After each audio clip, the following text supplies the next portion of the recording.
veio para as mídias sociais, então é muito bom. Isso, vamos começar. Eu quero cumprimentar a todos com a boa noite, a paz do Senhor. Nós estamos aqui na nossa live com o pastor Márcio, pastor da Igreja Metodista em Carangola. O pastor Márcio é um filho querido, é um afilhado e também foi seminarista nosso na igreja lá no Carlos Prates, né? Trabalhamos juntos e foi pastor da Igreja Metodista Central de Belo Horizonte. Pastor Márcio, boa noite, a paz do Senhor. E o pessoal da Central está com saudade de você. Pode cumprimentar todos os nossos ouvintes e o povo da nossa comunidade. Tá ótimo. Boa noite, pastor Pontes. É uma alegria enorme poder participar dessa live com você, poder, através desse momento, ter contato com o pessoal aí de Belo Horizonte, com muitos amigos e amigas que, pela graça de Deus, a gente construiu no nosso tempo de caminhada aí. Rever você, que é um amigo querido, uma pessoa que faz parte da nossa história, que contribuiu também com a minha formação, com o meu ministério. É uma alegria enorme. Eu agradeço muito a oportunidade, estou radiante, feliz por essa oportunidade, por esse contato. Rapaz, você tem uma agenda difícil. Tem 3 semanas que eu estou tentando acertar um horário com você. Isso É a coincidência, né? coincidência. Mas o É a tema da coincidência nossa live, planetária. pastor, é sobre a graça de Deus nesses tempos de pandemia, né? Como a gente trabalha a graça de Deus na crise. Você tem redesenhado, antes de entrar propriamente no tema, o seu trabalho como pastor aí na cidade de Carangola? Falhou um pouquinho a transmissão. Repete, por favor. Você tem redesenhado o seu trabalho, o seu ministério com essa crise, a igreja online? Como é que está a Sim, igreja, a com certeza. cidade? Perfeito, perfeito. A crise, ela nos tira da nossa zona de conforto, né? A Uhum. crise, ela nos impulsiona a buscar na criatividade e na inovação meios para nós continuarmos exercendo o nosso ministério de forma efetiva. Diante do que nos foi imposto pela pandemia e o isolamento social, a gente se viu também forçado a encontrar nas redes sociais um campo fértil para continuar transmitindo a palavra de Deus. Tem sido uma experiência muito interessante, porque a nossa igreja, até então, era muito tímida nessa área. Nós tínhamos Sim. lá uma página no Facebook, pouco era utilizada, mas logo imediatamente a pandemia, nós criamos um canal no YouTube. Em 2 semanas, nós já atingimos mais de 1.000 inscritos no canal. Oh, Temos parabéns. transmitido todos os dias. Foi um movimento enorme. E eu digo hoje que a nossa igreja online é maior do que a nossa igreja presencial, pastor, porque eu tenho visto assim que o número de visualizações e muitas pessoas que acabaram se inscrevendo ali para ajudar, hoje acompanham, a gente recebe sempre um feedback muito positivo. E a gente encontrou essa nova ferramenta, né? Como é de inovar o nosso ministério pastoral, inovar a ação de igreja. A igreja, através da crise, tem encontrado uma oportunidade de vir para esse campo, de vir para essa ferramenta que são as redes sociais e fazer ecoar aqui a mensagem de esperança tão necessária, né, para a nossa cidade aqui e para todos os lugares nessa época difícil. Amém. Que bênção, né? Eu tive que reinventar. Sabe assim, quando veio que a igreja, o templo fechou, aí eu Uhum. disse assim, eu não tenho Facebook, eu não tenho Instagram, mas eu vou entrar nisso de forma extraordinária. E começamos a trabalhar e nós já temos feito bastante coisas e Deus tem assim abençoado ricamente. Sem dúvida, eu tenho acompanhado aí o seu empenho e realmente é notório que nesses últimos tempos você vestiu a camisa mesmo, né, desse É, ministério online, das redes sociais, e é uma pessoa que realmente se despontou no nosso cenário aí como alguém que assumiu esse ministério mesmo. Está de parabéns. Tudo muito bem feito. Como outros colegas também, né, que a gente tem visto aí, que não o se We- acomodaram, né? o Wesley diz o seguinte: o mundo é minha paróquia. Hoje nós podemos dizer que a rede social é a nossa paróquia? Eu creio que sim, eu creio que sim. É uma nova expressão do mundo, né? O mundo está nas redes sociais, né? O mundo hoje ele Sim. se expressa nas redes sociais, então a igreja tem que estar lá também. A crise Amém. sempre traz algumas oportunidades, né? Acho que essa crise trouxe para nós uma oportunidade de encontrar esse novo campo missionário, essa nova paróquia. Pastor, eu sou apaixonado com o tema da graça, e você também. O apóstolo Paulo, lá em Gálatas 1,6, disse assim: admira-me que estejais passando tão depressa daquele que vos chamou da graça para outro evangelho. Hoje, olhando o cenário da igreja evangélica brasileira, e até mesmo no nosso arraial, a gente sente hoje uma carência da teologia, da doutrina da graça na vida da igreja? Com certeza, com certeza. Eu acho que o Brasil, a igreja evangélica brasileira, ela vive um momento de uma profunda relativização do evangelho. Sim, Outros temas mais aprazíveis aos ouvidos, temas que eu penso que são temas que acoplaram uma lógica de mercado, né? O que é uma lógica de mercado? sim. Eu vou pesquisar um produto que as pessoas queiram e eu vou oferecer aquilo que as pessoas querem para vender o produto. Uhum. E eu penso que parte da igreja brasileira fez isso. Manifesta-se um evangelho desprovido da sua essência, desprovido da mensagem dessa graça, essa graça restauradora, desprovido da mensagem do arrependimento, do novo nascimento, desprovido da mensagem cristocêntrica, né?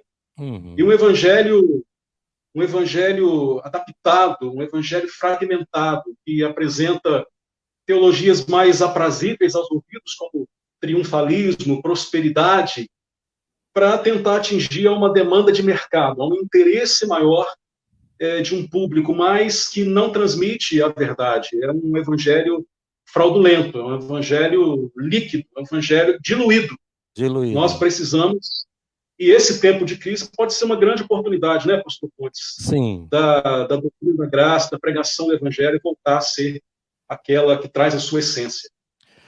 O misticismo tem entrado forte na vida da igreja, nos púlpitos da igreja? Sim, o misticismo e o sincretismo.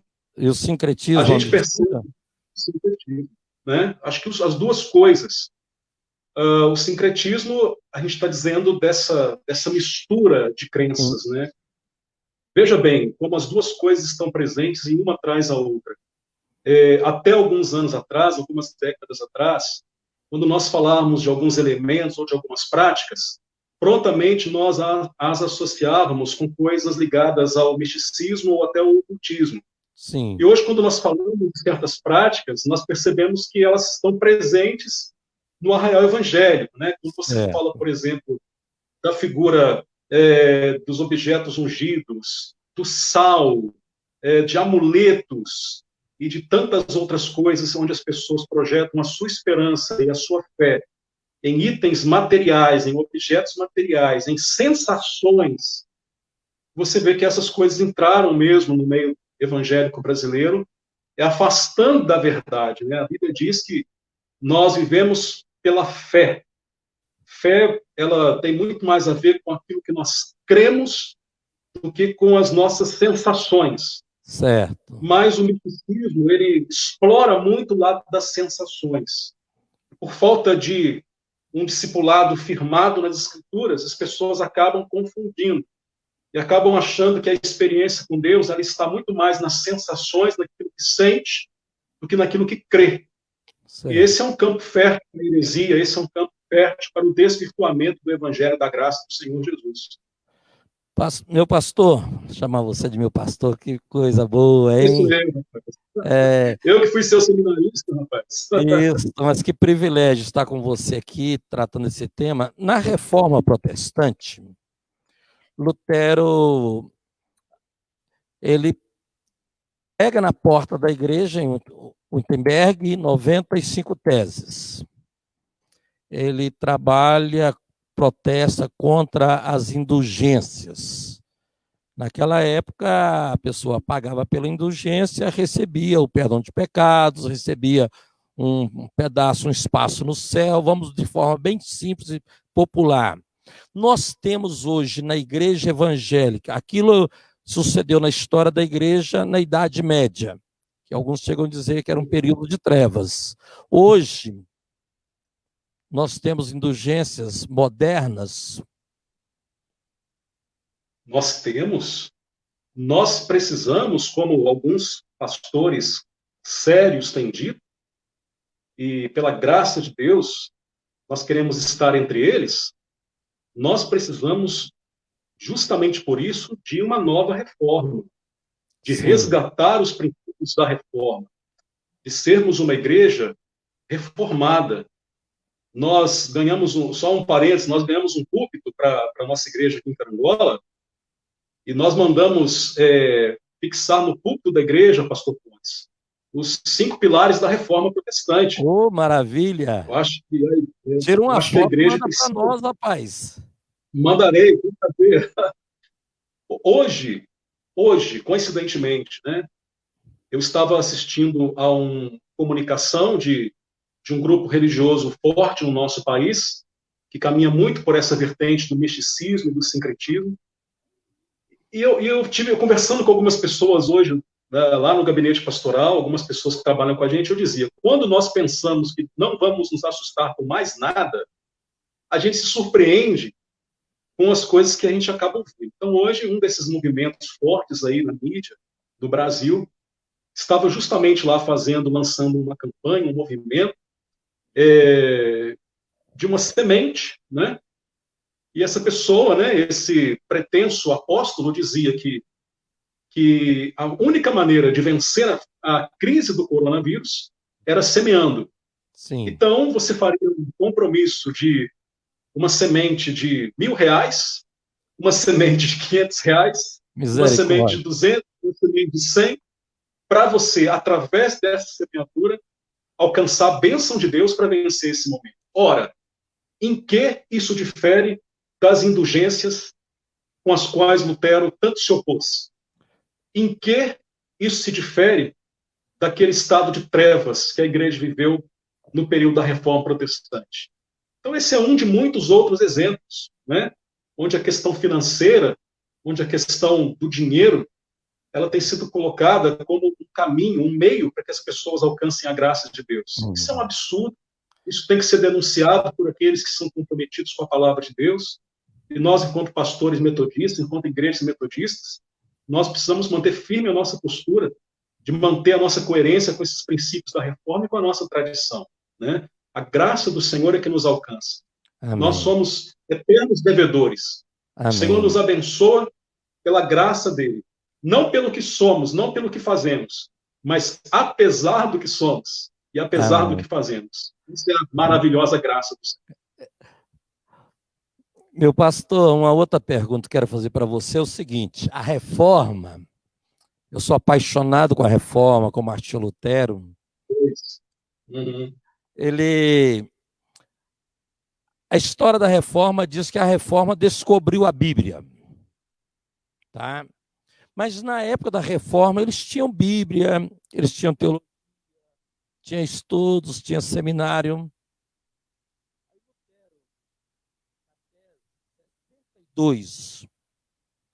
Ele diz que a reforma ela vem descobrir não a Bíblia em si, mas o tesouro da graça de Deus, que é o Evangelho, que é Jesus Cristo. Esse é um pensamento de um teólogo chamado e filósofo, um excelente pastor chamado Jonas Madureira. E ele diz o seguinte: a reforma ela descobriu o Evangelho de Jesus Cristo, a tese 62, que é o maior tesouro da graça de Deus. Hoje nós temos N versões de Bíblias. O que mais tem espalhado no banco das nossas igrejas são Bíblias. Toda casa você deve ter 1, 2, 5, 10 Bíblias e quantas versões diferentes. Mas nós temos nas nossas igrejas, nos nossos púlpitos, o Evangelho de Cristo Jesus? Nós temos o desafio de ter o Evangelho de Cristo Jesus. Porque uma característica da pós-modernidade, desse tempo que nós vivemos, pastor Pontes, é a customização. Sim. Nós queremos tudo adaptado ao nosso jeito. Nós queremos tudo adaptado ao nosso pensamento, a tudo adaptado à nossa conveniência. Então você tem, quando você fala de várias versões da Bíblia, isso é uma coisa que me preocupa muito, porque é uma customização, né? Você quer uma leitura mais voltada para a prosperidade, você tem a Bíblia da prosperidade. Você quer uma coisa mais voltada para a batalha espiritual, você tem a Bíblia de batalha espiritual. Você quer uma leitura que enfatize mais o papel do obreiro, a Bíblia do obreiro, a Bíblia da mulher, a Bíblia do jovem, a Bíblia disso, a Bíblia daquilo. Veja, eu não sou contra as ferramentas de estudo que esses materiais conduzem, mas eu me preocupo com esse sentimento pós-moderno de customização, no sentido da gente querer ter uma versão adaptada à minha conveniência. Então, quando eu vou para o púlpito, quando eu pego a minha Bíblia para ler, vamos lá, quando eu pego a minha Bíblia para ler, eu não posso procurar no Evangelho, nas Escrituras, algo que venha de encontro à minha conveniência. Sim. Quando eu vou para o púlpito pregar, eu não posso querer levar ali alguma coisa de acordo com a minha conveniência ou com a conveniência das pessoas. O meu comprometimento tem que ser com a mensagem do Evangelho, o Evangelho da graça. Esses dias eu estava me lendo um texto de João Calvino, e Calvino dizia: se a palavra não te confronta, ela não é a palavra de Deus. O Osher, um outro pensador cristão que eu sei que você também gosta, ele diz isso, que prefira aquela pregação que te rasga, que te constrange, que te exorta, do que aquela palavra que te faz adulação. Porque é muito mais provável que aquela que te rasga, aquela que é como uma espada de dois gumes que penetra no seu coração, que nos constrange, seja a palavra de Deus, do que um evangelho customizado, um evangelho da conveniência.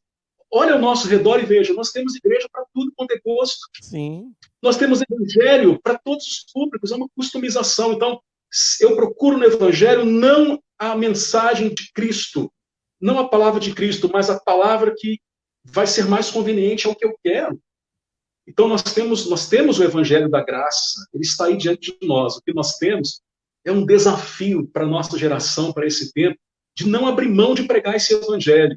Ainda que não seja aquela mensagem que faça massagem nos ouvidos, ainda que não seja aquela mensagem, talvez, que venha de encontro às necessidades mais emergenciais, mais automáticas das pessoas, mas nós somos chamados para pregar o evangelho da graça, esse evangelho que aponta para Jesus, essa mensagem que coloca Cristo no centro.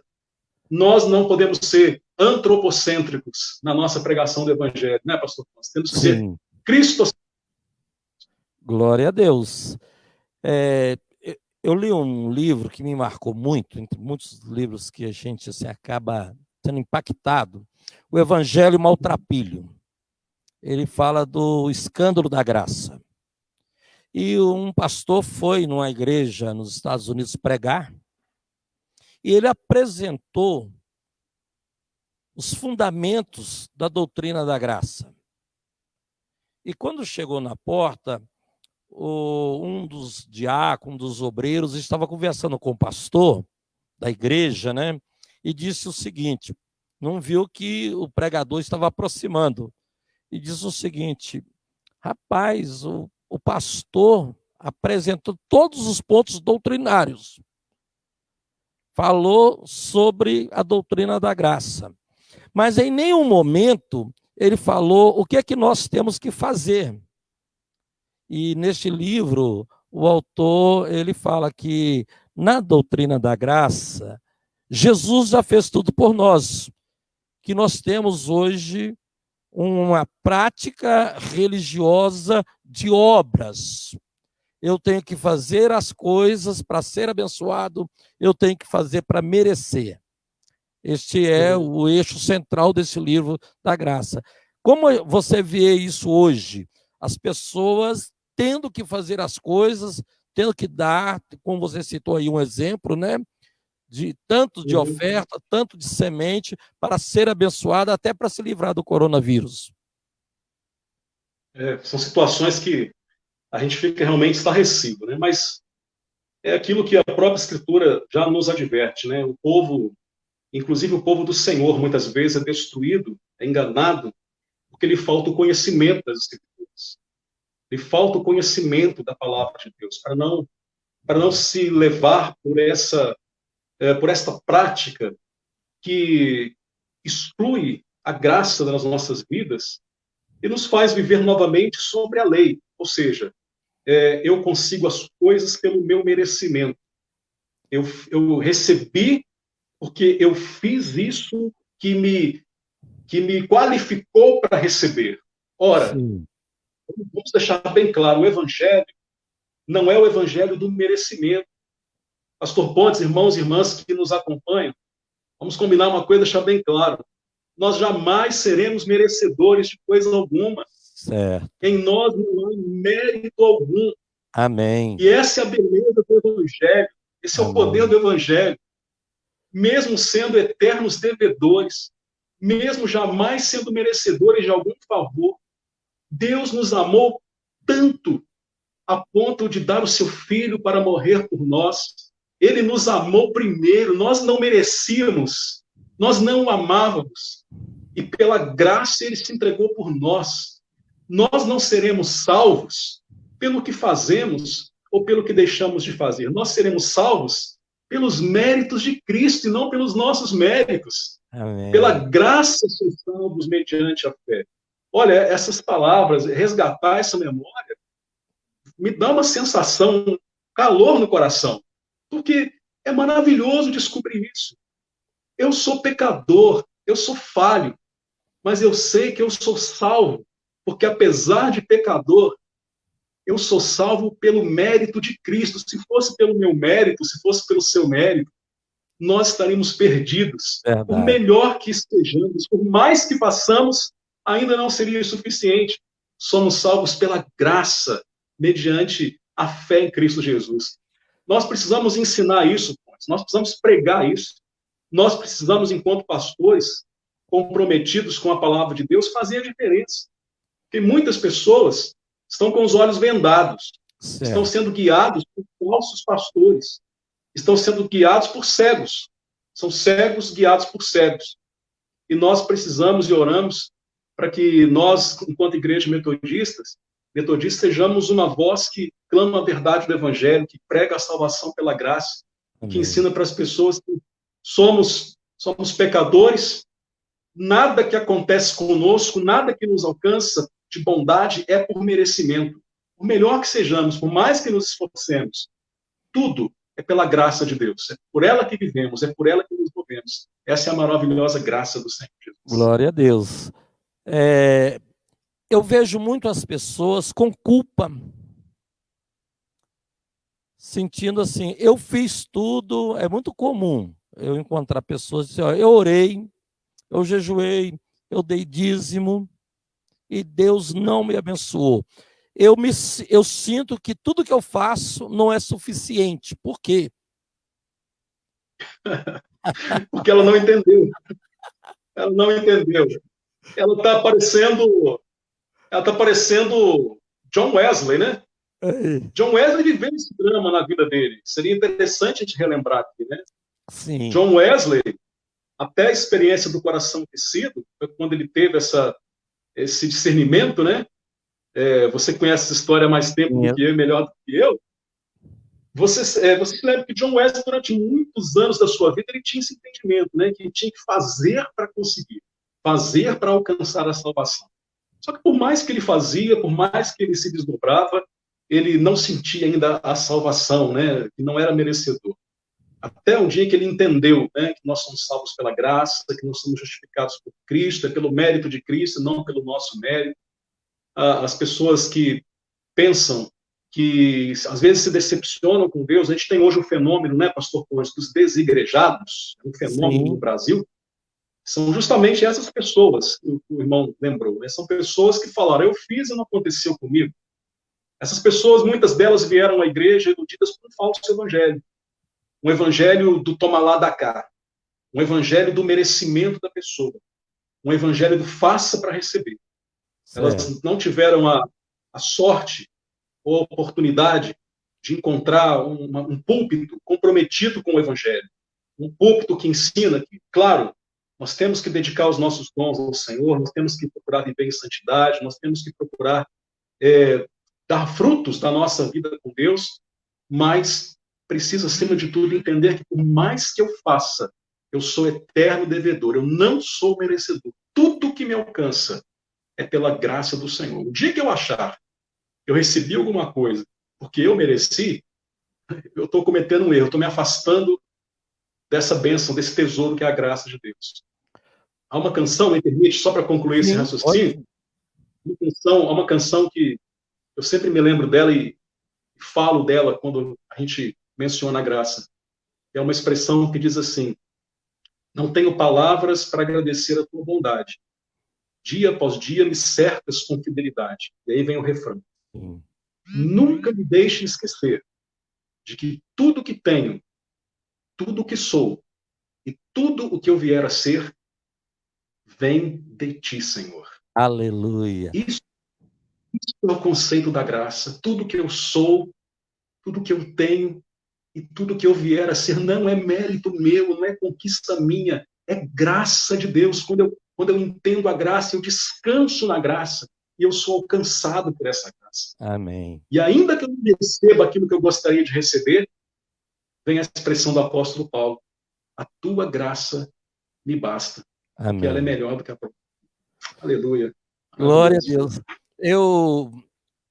A gente, no começo do ministério, a gente até estuda, né, a doutrina, a teologia, mas depois o Espírito trazer essa revelação no seu espírito e você cada vez mais centralizar a sua mensagem, a gente aprende muito.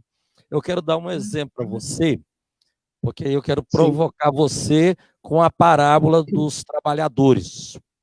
Jesus chama os trabalhadores, chama um de manhã, chama outro 9 horas, meio-dia, outro 3 horas e outro de tardezinha. Na hora de pagar, paga todos iguais. Aí quem foi cedo reclamou. Tá? Mas comigo eu tive uma experiência com minha mãe. Eu sempre fui um filho muito aplicado, dedicado. Eu trabalhava, então eu tirava assim, eu ganhava um salário e meio, salário mínimo. Eu tirava o meu dízimo, dava o dízimo, tirava 10% para mim e dava 80% para minha mãe. Às vezes dava 70%, ficava com 10%, e quando ela precisava, ela ainda ia lá na carteira, tinha toda a liberdade de pegar. Aí, quando a minha mãe fazia as coisas, minha mãe, mãe, só está me ouvindo agora, né? Então, só me abençoa aí. Aí a minha mãe ia lá, fazia um lanche. Aí a minha mãe separava o lanche de alguns irmãos. Esse aqui é de fulano. Esse aqui é 1,5, até 2 é de Beltrano. E eu ficava inconformado com minha mãe, o Márcio. Eu falava, mas olha, eu dei o dinheiro, os outros não deram, eu dei mais que todo mundo. Na hora de comer, eu como menos. Eu falava, mas eu não entendo a minha mãe. Até que um dia o Espírito Santo trouxe essa revelação ao meu coração. A sua mãe está aplicando a parábola da graça, a parábola dos trabalhadores. Graça é dar a quem não merece. E eu queria justiça própria. Que você... A parábola dos trabalhadores para nós é um testemunho assim precioso da graça de Deus. Sem dúvida alguma, sem dúvida alguma. Ela confronta justamente, né, esse pensamento do merecimento, né, da justiça própria, com a graça do Senhor. Eu vou completar essa reflexão e essa reação com outra parábola, para enriquecer ainda mais. Nossa conversa aqui está muito gostosa dois pastores que gostam muito de Bíblia, né? Então tá. Gosto de Bíblia e eu sou movido pela graça de Deus. Glória a Deus. É apaixonante mesmo falar da graça. E quando você fala que a gente estuda isso, mas um dia o nosso espírito testifica isso. Sim. Eu posso dizer que eu tenho essa experiência na minha vida também, eu tenho uma clareza, uma concepção da graça de Deus na minha vida maravilhosa. Mas aí, respondendo lá a provocação da parábola, eu vou responder com outra parábola, que é a parábola do filho pródigo, né? Ou a parábola do pai amoroso, né? Você está adiantando a minha pergunta, está respondendo a próxima pergunta. Pode continuar. É porque estamos alinhados. Isso, pode continuar. Quando aquele filho fala, eu vou voltar para a casa do meu pai, porque lá eu tenho uma condição muito melhor do que a condição que eu estou vivendo aqui, eu vou pedir para ele me tratar como um dos seus trabalhadores, porque eu não mereço ser tratado como um filho. Então, ele tem uma concepção da justiça própria, né, do merecimento, sim, pelos atos que fez, da conta de merecimento. Quando ele volta, o pai o abraça, o pai o acolhe, o pai o restaura naqueles simbolismos todos, né, das sandálias, das vestes, do anel, da dignidade, manda fazer uma festa. O pai dá a ele o que, por uma lógica racional de merecimento, qualquer um de nós diria. O pai deu a ele o que ele não mereceu. Sim. Ele não fez por merecer isso. Mas o amor, tanto é que o outro filho questiona isso, né? Eu mereço. Eu mereço, eu mereceria, mas não tenho. E esse que não fez por merecer, tem. E aquela parábola, mais do que qualquer outro ensino, ela quer nos ensinar justamente isso. A figura do pai ali é a figura da graça. Amém. A figura de alguém que nos acolhe, não pelo que fizemos, mas apesar do que fizemos. A figura de alguém que nos ama, não pelo nosso mérito, mas pelo mérito de Cristo.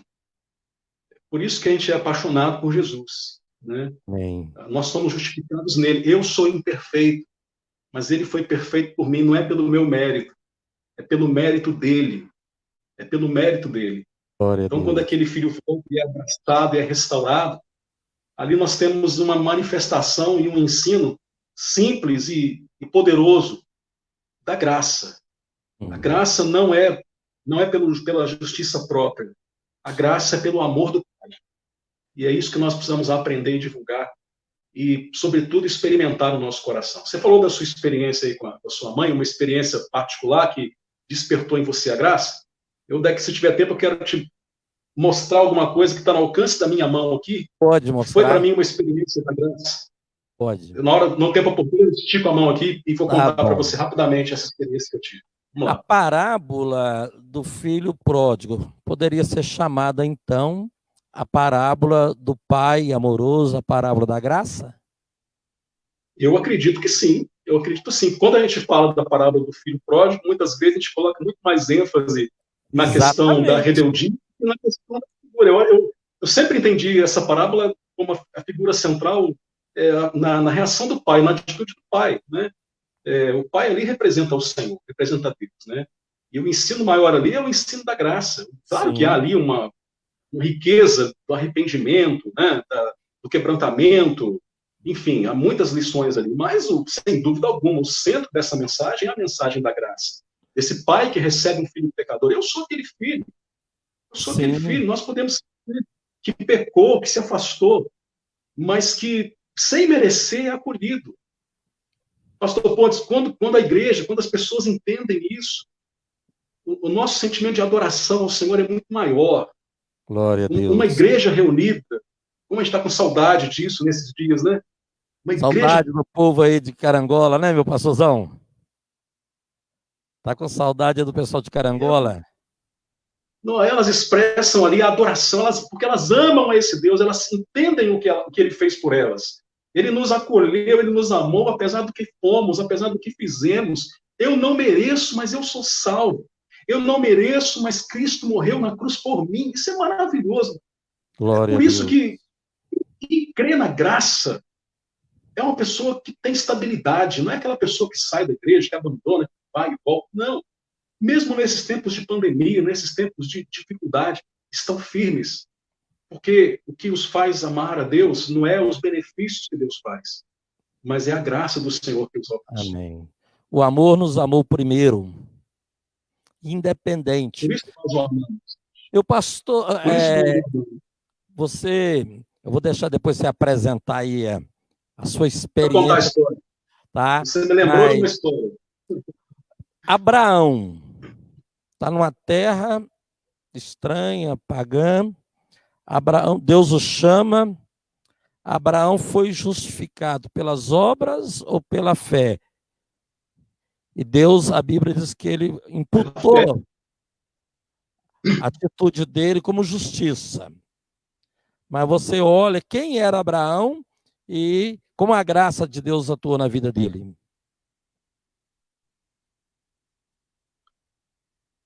Abraão é chamado na Bíblia como o pai da fé, porque Sim. numa situação de total adversidade, numa situação onde ele tinha todos os motivos para duvidar, ele acreditou. Onde ele tinha todos os motivos para desobedecer, ele obedeceu. Ele tinha todo um cenário desfavorável diante dele para seguir a palavra do Senhor, aquilo que Deus disse a ele, mas ele acreditou. E isso foi imputado por herança. É claro que, por isso, a Bíblia interpreta-se a si mesma, esse é um princípio da teologia da reforma, quando a gente diz que isso lhe foi imputado por herança, e aí nós pensamos assim, muita gente às vezes pensa, quer dizer então que a atitude dele, a obra dele é que foi mais relevante. Mas aí a Não. Bíblia se interpreta-se a si mesma quando nós vamos ver o apóstolo Paulo dizendo justamente lá que nós somos salvos pela graça mediante a fé, e aí nós entendemos que a fé tem esse papel no reconhecimento da graça de Deus, né? É como se fosse um passarinho com duas asas, né, pastor? A Sim. graça e a fé. Se você corta uma asa, o passarinho vai tentar bater uma asa aqui e não vai voar. Se você tira uma e pega na outra, se você tem muita fé, mas não experimentou a graça, pode bater essa asa aqui que o passarinho não vai voar. A salvação é pela graça mediante a fé. Então, Amém. Abraão, naquele ato de fé, quando ele se lança pela fé na palavra do Senhor, ele crê no cumprimento da promessa do Senhor, nós temos ali uma ação de fé e nós temos a manifestação da promessa de Deus na vida dele, não pelo mérito dele, mas pela graça do Senhor na vida dele. Amém. Então, a vida de Abraão, a história de Abraão é uma oportunidade interessante da gente ver a fé e a graça trabalhando juntas, né, enriquecendo a nossa experiência com o Senhor. É um outro testemunho que eu fico maravilhado, é Ruth, a moabita, pagã, em terra estranha. Preguei sobre isso um dia desses aqui. Como a graça de Deus operou na vida daquela moça. Sem dúvida. Tá? Preguei sobre esse texto nesses dias. Ah, é?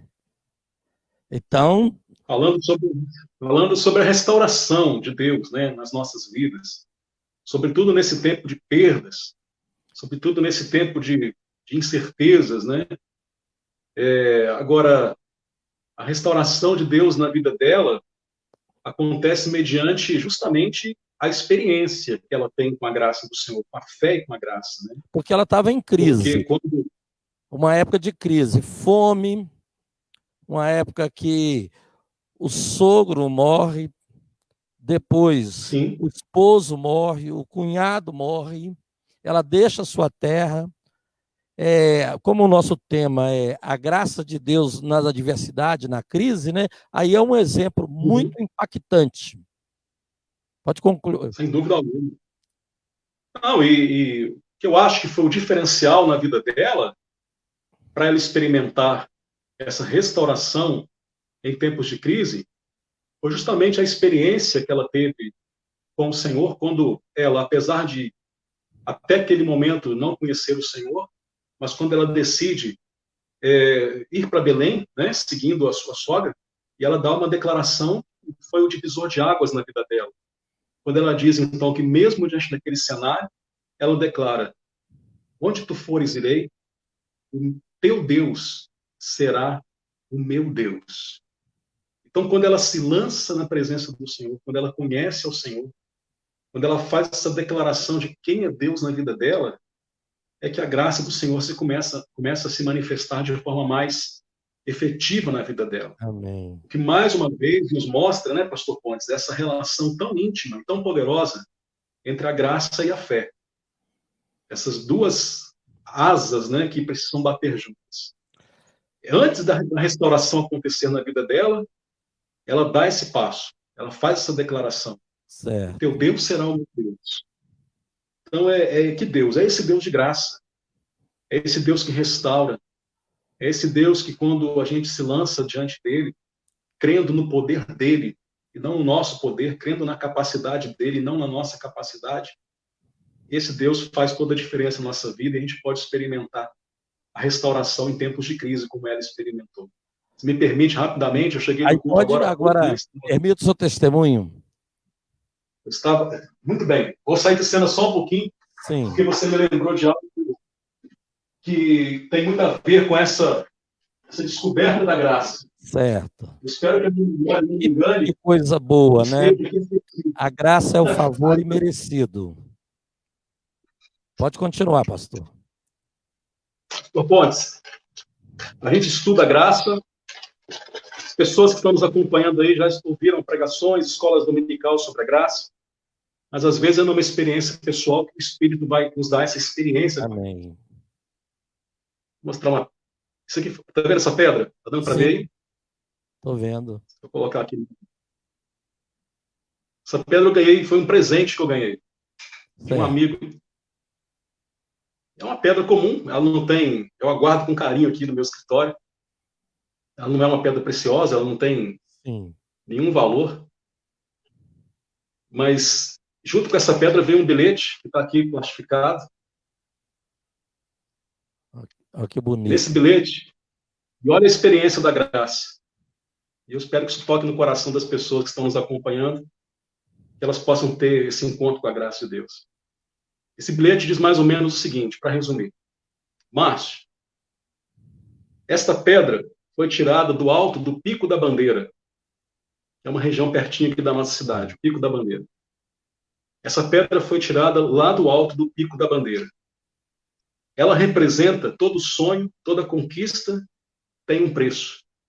Para eu conseguir essa pedra, tive que caminhar 5 horas carregando peso, passar frio de 0 graus centígrados, dormir no chão e etc. E agora eu trago ela e dou ela a você de presente. Isso, para mim, valeu mais do que todos os capítulos dos livros de teologia sistemática. Sim. Por quê? Esse meu amigo, Rodrigo, um abraço para você. Ele sofreu para pegar essa pedra. Ele se esforçou. Essa pedra estava lá no alto do Pico da Bandeira. Ele caminhou 5 horas, ele dormiu no chão, ele passou frio de 0 grau. Ele se esforçou para conquistar essa pedra. E ele me deu essa pedra. Eu tenho uma pedra do alto do Pico da Bandeira e sabe o que eu tive que fazer para ganhar, para merecer ela? Nada. Nada. Mas ele sofreu. Ele caminhou 5 horas. Ele sofreu temperatura de 0 grau.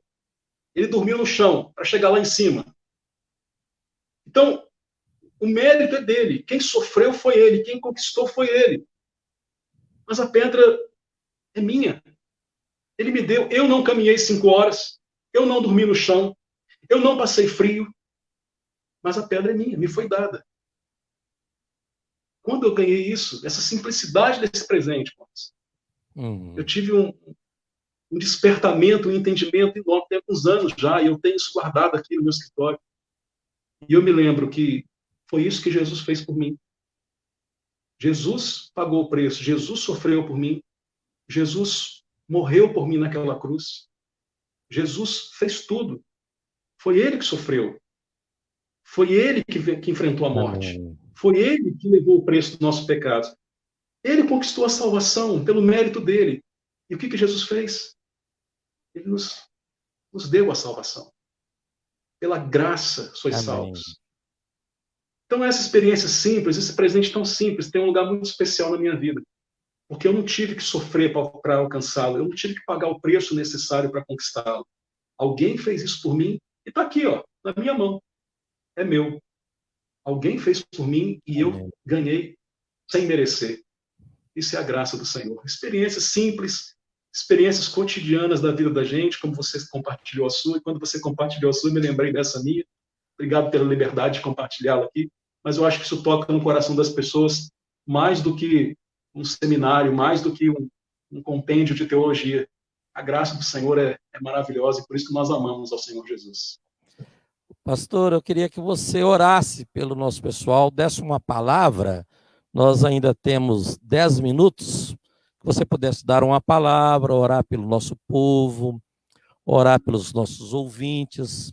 Essa mensagem, ela vai ficar aí no Facebook, ela vai estar lá no YouTube, e milhares de pessoas vão ouvir essa mensagem. E a palavra da graça, ela é sempre contemporânea, ela é sempre relevante, ela é eficaz. Eu queria que você desse uma palavra final e estivesse orando pelo nosso povo, pelos nossos ouvintes. Amém.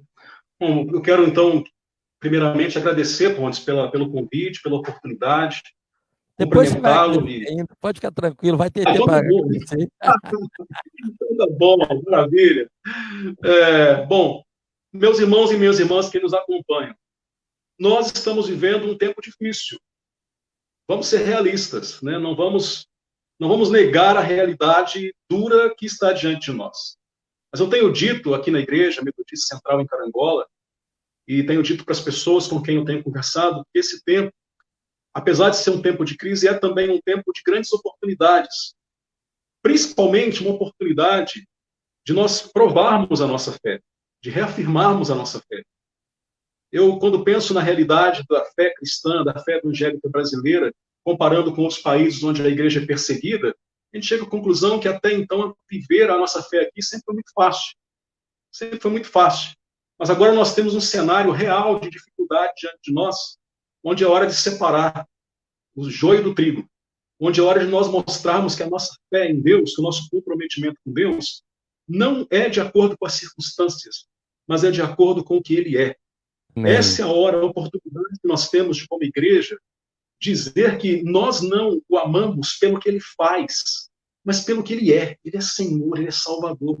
E isso basta para nós. Glória Nós a o Deus. adoramos independente da circunstância. Então, uma oportunidade, igreja, irmãos e irmãs, de você agora realmente mostrar que a sua fé, ela não está firmada nas circunstâncias, mas ela está firmada naquele que te amou primeiro e que te deu aquilo que é o mais precioso, a sua graça. Amém. É hora da gente poder testemunhar o que Abacuque testemunhou, quando Abacuque, né, pastor Pontes, viveu também um tempo de muita crise.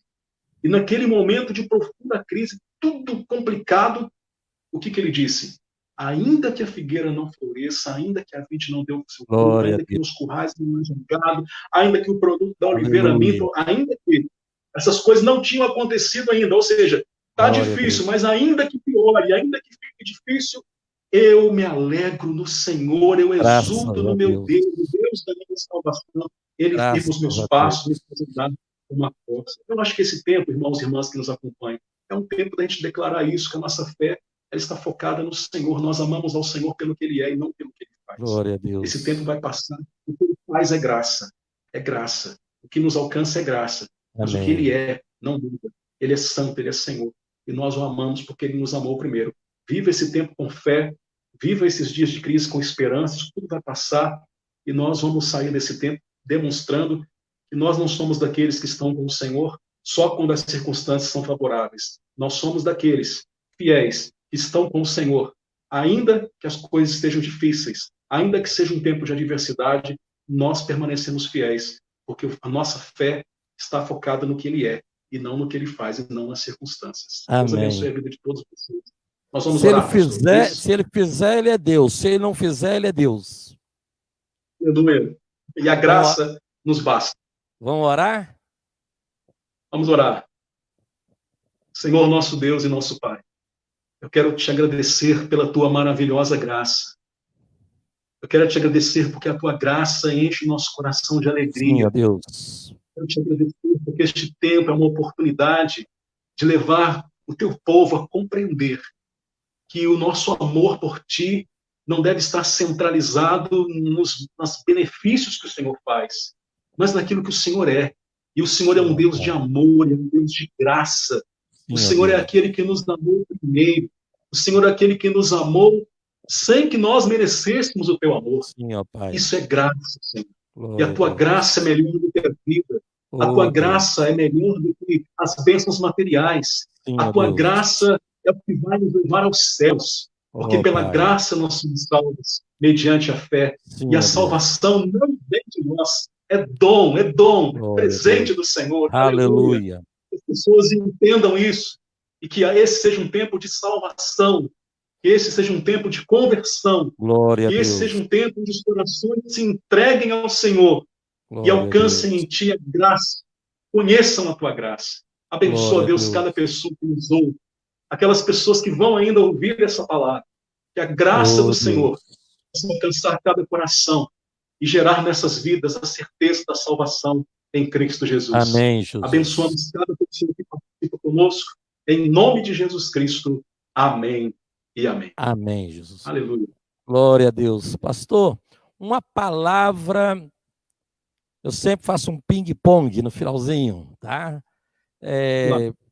Em um minuto, uma palavra de esperança para o povo metodista, para o povo mineiro, para o povo brasileiro.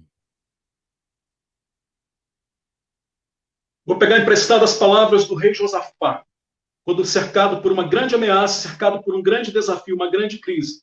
Ele voltou-se para o Senhor, ele se pôs a buscar ao Senhor e disse para o Senhor: Senhor, em mim não há força para vencer essa grande multidão, essa grande adversidade que vem contra mim. Eu não sei o que fazer, porém os meus olhos estão postos em ti. O Senhor ouviu a oração de Josafá e deu um grande livramento diante daquele momento de adversidade.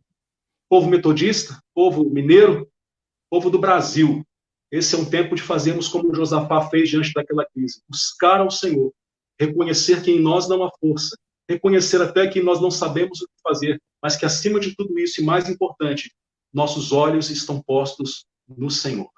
Glória a Deus. Um outro desafio, pastor, eu brinco sempre com o pessoal nas lives, né, é o ping-pong. Jó. Alguns podem estar vivendo crise nesse tempo, como Jó. Um homem temente a Deus, perde tudo, passa por tudo que passou.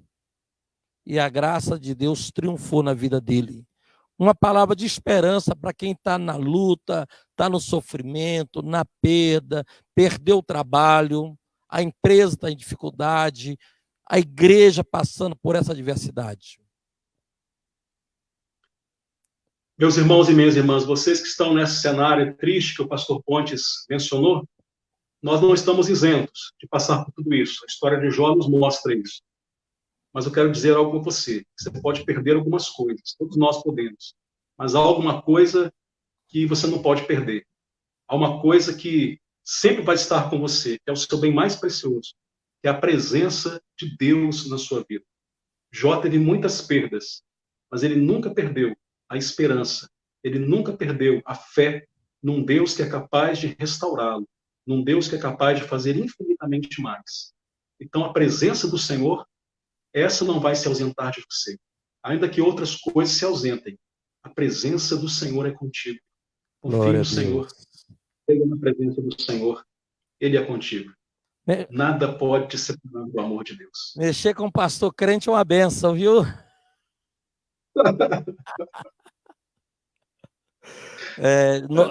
Eu fico encantado, né, quando eu vejo a graça de Deus na vida de Jó. Ele diz assim, quando a mulher dele fala, amaldiçoa o seu Deus, né, e morre, ele responde para ela, né, eu nu saí do ventre da minha mãe, nu para lá voltarei. Eu sei que o meu Redentor vive. Num momento de grande dificuldade aqui na igreja, grande desafio financeiro, né, nós tínhamos muitas contas a pagar. E eu disse para os irmãos que a minha vida, o meu ministério, é um mover do favor de Deus. Eu falo que eu sou um pastor hoje de risco, mas estou guiado pelo GPS, guiado pelo sobrenatural. Tá? GPS, guiado pelo sobrenatural, movido pela graça. eu estou profetizando, né, em vez de Covid-19, convida 2020, em nome de Jesus. Muito bom. Tá, e eu tenho assim, hoje a Raquel Pontes, pastora, minha irmã, me ligou e eu falei com ela: minha irmã, nós vamos virar essa chave, ganhar essa guerra e celebrar a vitória. Deus não perdeu o controle, ele tem o domínio absoluto de todas as coisas. Meu pastor, eu quero louvar a Deus pela sua vida. Você, desde seminarista, é um exemplo, é uma inspiração para nós, o seu pastorado. Eu quero, assim, agradecer muito. Por mim, nós ficaríamos aqui a noite toda falando, né? Muito bom. Desse tema tão gostoso. Então, eu quero que você, assim, dê a sua palavra às suas ovelhas, aos seus ouvintes, ao povo da Central, uma palavra de despedida, que nós estamos chegando aqui ao final, para a live não cair, tá? Encerrar. Tá joia. Então, agora sim, agradecendo, né, Pontes, a você pelo Sim. convite, pela oportunidade. Um abraço muito carinhoso a você, a sua família. São pessoas que têm um lugar também muito especial na nossa história e você sabe disso. Em momentos difíceis da minha vida, eu me lembro sempre da época do acidente da Josiane, né, toda aquela crise que nós passamos. Certo. E lembrando da história de Jó, né, eu sempre associo essa história, a graça de Deus se manifestou nas nossas vidas. E hoje tudo aquilo passou, você se lembra como foi Glória difícil a aquele Deus. tempo. E a graça de Deus é conosco, estamos hoje com família, e você e sua família foram pessoas muito próximas da gente naquela época tão difícil. Então, agradeço a Deus pela sua vida, pela amizade. É pena que, em função da distância, a gente acaba não tendo tantas oportunidades de estar junto, mas louvo muito a Deus pela sua vida, agradeço Passar a pandemia, pela nós vamos ter que oportunidade. marcar uma troca de púlpito, viu? Será um prazer. Tá? Aos irmãos aí da Igreja Metodista Central de Belo Horizonte, meu abraço muito carinhoso. O meu tempo aí na Central de BH foi um tempo muito especial na minha vida. E eu tenho aí muitas amizades, muita gente que a gente cultiva uma amizade bonita no coração. Eu louvo muito a Deus pelo meu tempo de pastoreio aí na Metodista Central de Belo Horizonte. E que Deus possa abençoar a vida de vocês. Um tempo muito importante na minha vida, um tempo muito abençoado. Sinto saudades, tenho um carinho enorme por todo mundo. E é bom quando a gente passa pela igreja e cultiva esse relacionamento depois de tanto tempo, né? Um abraço a todos vocês que estão aí acompanhando. Saudade de vocês. Vocês têm um lugar especial no meu coração. E aos irmãos aqui também de Carangola que estejam também acompanhando essa live, quero dizer a vocês que o meu amor a vocês é algo incontestável, você pode ter certeza disso. Né? A gente está Amém. aqui, completamos agora em janeiro 12 anos, né? Estamos indo para 14 anos de caminhada aqui em Carangola. E eu encontrei aqui, Pastor Pontes, também um povo abençoado, um povo que eu amo de paixão, que eu amo muito, e que a gente tem também uma convivência muito saudável com a igreja, com os irmãos e com as irmãs. São família, são família. E o que a gente vive aqui com esse povo em Carangola, com esta igreja, é mais uma manifestação da Amém. graça de Deus. Quero abraçá-los a todos e a tantos outros amigos e amigas que eventualmente estejam acompanhando aí. Um abraço muito carinhoso. Deus abençoe a todos vocês, em nome de Jesus. Firmem-se na graça, na maravilhosa graça do Senhor. Pede o pessoal para nos ajudar a inscrever no YouTube. Nós queremos chegar a 1000 também, viu? Nos ajuda na campanha aí. Perfeito. Fala com o seu pessoal aí. Faremos isso. Pode contar. Tá? Faremos isso. Isso, nos ajuda aí. Combinado. Um abraço para todos. Um beijo para sua família. Um beijo para você. Nós amamos vocês e que Deus continue a usá-los graciosamente. É graça, irmão. Amém. É graça, irmão. Deus te abençoe. Amém. Muito Um bom bate-papo. Deus abençoe. Valeu, Na querido. paz. Tchau, Tchau, tchau. paz. Glória a Deus. Estamos terminando aí a nossa live.